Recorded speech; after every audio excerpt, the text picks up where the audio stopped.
जय माता लक्ष्मी। नमस्कार दोस्तों, आप सभी का आपके अपने चैनल आसान राह में हार्दिक स्वागत है। दोस्तों, प्रत्येक माह के दोनों पक्षों में, कृष्ण पक्ष में और शुक्ल पक्ष में 11वीं तिथि को एकादशी व्रत किया जाता है। इस तरह से हर माह में 2 और पूरे वर्ष में 24 एकादशी के व्रत किए जाते हैं। सनातन धर्म में एकादशी व्रत को सभी व्रतों में श्रेष्ठ माना गया है। चैत्र मास के शुक्ल पक्ष में पड़ने वाली एकादशी को कामदा एकादशी कहा जाता है।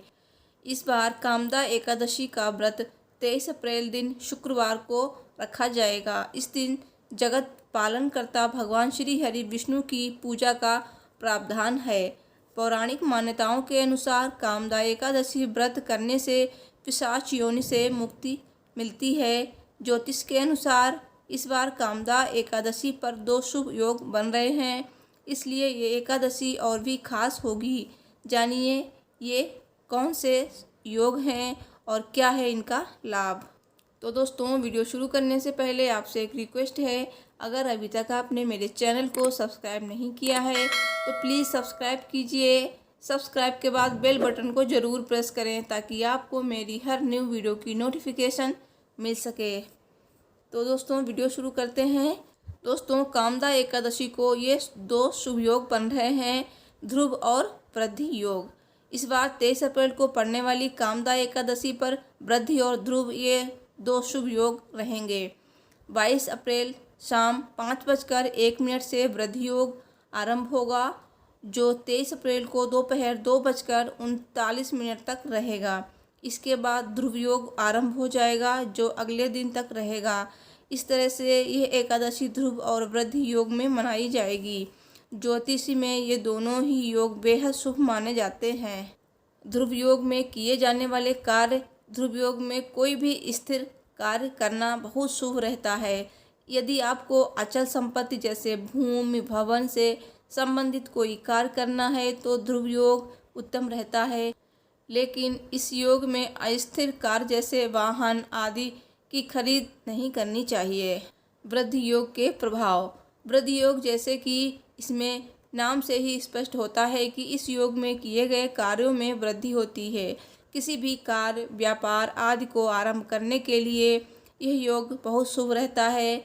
इस योग में किए गए कार्यों में किसी प्रकार की बाधा नहीं आती है और बिना किसी समस्या के कार्य पूर्ण हो जाता है। कामदा एकादशी की व्रत पूजा विधि। दशमी तिथि को रात्रि में सात्विक भोजन करें। एकादशी तिथि को सुबह सूर्योदय से पहले उठें।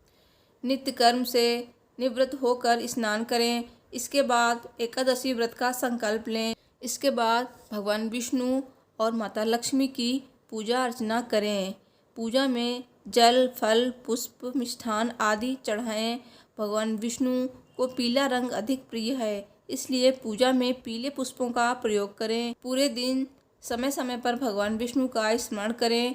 रात में पूजा स्थल के समीप जागरण करें। भगवान विष्णु और माता लक्ष्मी की आरती करें। व्रत के नियमों का पालन करें। एकादशी के अगले दिन यानी द्वादशी को व्रत का पारण करें।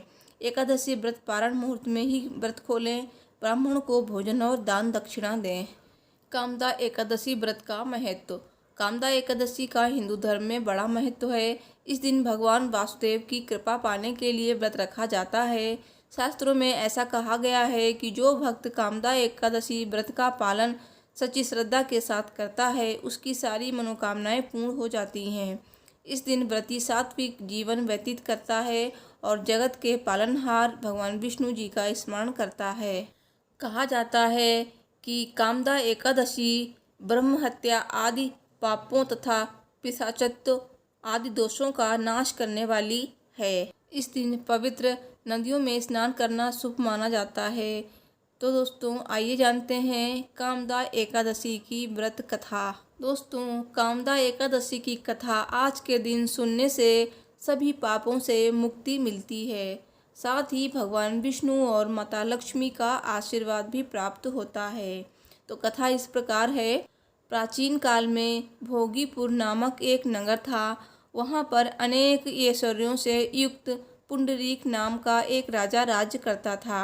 भोगीपुर नगर में अनेक अप्सरा, किन्नर तथा गंधर्व वास करते थे। उनमें से एक जगह ललिता और ललित नाम के दो स्त्री पुरुष अत्यंत वैभवशाली घर में निवास करते थे। उन दोनों में अत्यंत स्नेह था, यहाँ तक कि अलग अलग हो जाने पर दोनों व्याकुल हो जाते थे। एक दिन गंधर्व ललित दरबार में गान कर रहा था कि अचानक उसे अपनी पत्नी की याद आ गई। इससे उसका स्वर, लय एवं ताल बिगड़ने लगे। इस त्रुटि को करकट नामक नाग ने जान लिया और यह बात राजा को बता दी। राजा को ललित पर बड़ा क्रोध आया। राजा ने ललित को राक्षस होने का श्राप दे दिया। जब उसकी प्रियतमा ललिता को यह वृत्तांत मालूम हुआ तो उसे अत्यंत खेद हुआ। ललित वर्षों वर्षों तक राक्षस योनि में घूमता रहा। उसकी पत्नी भी उसी का अनुकरण करती रही। अपने पति को इस हालात में देखकर वो बड़ी दुखी होती थी। वो श्रृंगी ऋषि के आश्रम में जाकर विनीत भाव से प्रार्थना करने लगी। उसे देखकर श्रृंगी ऋषि बोले कि हे शुभगे, तुम कौन हो और यहाँ किस लिए आई हो? ललिता बोली, हे मुने, मेरा नाम ललिता है। मेरा पति राजा पुंडरीक के श्राप से विशालकाय राक्षस हो गया है। इसका मुझको महान दुख है। उसके उद्धार का कोई उपाय बताइए। श्रृंगी ऋषि बोले, हे गंधर्व कन्या, अब चैत्र शुक्ल एकादशी आने वाली है, जिसका नाम कामदा एकादशी है। इसका व्रत करने से मनुष्य के सब कार्य सिद्ध होते हैं। यदि तू कामदा एकादशी का व्रत कर उसके पुण्य का फल अपने पति को दे तो वो शीघ्र ही राक्षस योनि से मुक्त हो जाएगा और राजा का श्राप भी अवश्य ही शांत हो जाएगा। ललिता ने मुनि की आज्ञा का पालन किया और एकादशी का फल देते ही उसका पति राक्षस योनि से मुक्त होकर अपने पुराने स्वरूप को प्राप्त हुआ। फिर अनेक सुंदर वस्त्राभूषण से युक्त होकर ललिता के साथ विहार करने लगा। दोनों विमान में बैठकर स्वर्गलोक को प्राप्त हुए। ऐसी मान्यता है कि इस व्रत को विधि पूर्वक करने से समस्त पाप नष्ट हो जाते हैं तथा राक्षस आदि की योनि भी छूट जाती है। संसार में इसके बराबर कोई और दूसरा व्रत नहीं है। कामदा एकादशी व्रत की कथा पढ़ने से या फिर सुनने से वाजपेय यज्ञ का फल प्राप्त होता है। बोलो भगवान विष्णु की जय। बोलो लक्ष्मी नारायण की जय। कामदा एकादशी का व्रत मुहूर्त। एकादशी तिथि प्रारंभ हो रही है 22 अप्रैल दिन गुरुवार को देर रात 11:35 पर। एकादशी तिथि समाप्त हो रही है 23 अप्रैल दिन शुक्रवार रात 9:47 पर। एकादशी व्रत पारण मुहूर्त इस प्रकार है। 24 अप्रैल को प्रातः 9:47 से सुबह 8:24 तक।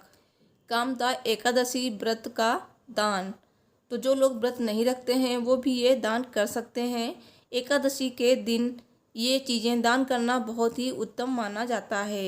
विवाह संबंधी बाधाओं को दूर किया जा सकता है। तो एकादशी के दिन केसर, केला या हल्दी का दान करना चाहिए। एकादशी का उपवास रखने से धन, मान सम्मान और संतान सुख के साथ मनोवांछित फल की प्राप्ति होने की मान्यता है। एकादशी के दिन करें ये काम। एकादशी के दिन भगवान विष्णु को तुलसी दल अवश्य चढ़ाएं। दोस्तों याद रखें, एकादशी के दिन शाम की पूजा के बाद तुलसी माता के आगे घी का दीपक जरूर जलाएं। तुलसी माँ को प्रसन्न करने पर भगवान विष्णु स्वतः ही प्रसन्न हो जाते हैं। एकादशी के पर्व पर दान करने का विशेष महत्व है, इसलिए दान करें। तो इस दिन तिल और फलों का भी दान कर सकते हैं। एकादशी पर गंगा स्नान का विशेष महत्व होता है। तो कोरोना के चलते ऐसा संभव नहीं है तो घर पे ही नहाएं। नहाने के जल में थोड़ा सा गंगा जल मिलाकर स्नान करें। अगर आपके विवाह में देरी हो रही है तो इस दिन केसर, केला, गुड़ और चने की दाल का दान करें। गाय को इस दिन हरा चारा जरूर खिलाना चाहिए। इस दिन ना करें ये काम। दोस्तों एकादशी के दिन भूलकर भी चावल का सेवन नहीं करें। प्याज लहसुन का सेवन ना करें। सात्विक आहार लें। इस दिन किसी से भी ऊंची आवाज़ में ना बोलें, ना ही आप शब्द कहें। इस दिन पति और पत्नी को भी ब्रह्मचर्य का पालन करना चाहिए और आपस में झगड़ा नहीं करना चाहिए। ओम नमो भगवते वासुदेवाय नमः। इस मंत्र का आपको जाप करना चाहिए। भगवान विष्णु आपकी सभी मनोकामनाएं पूर्ण करेंगे। तो दोस्तों, मुझे उम्मीद है कि मेरी ये वीडियो आपको पसंद आई होगी। तो वीडियो को लाइक कीजिए, शेयर कीजिए और मेरे चैनल को भी सब्सक्राइब कीजिए, साथ ही बेल को प्रेस कीजिए। मिलती हूँ नेक्स्ट वीडियो में। Thanks for watching. हर हर महादेव। जय लक्ष्मी नारायण जी।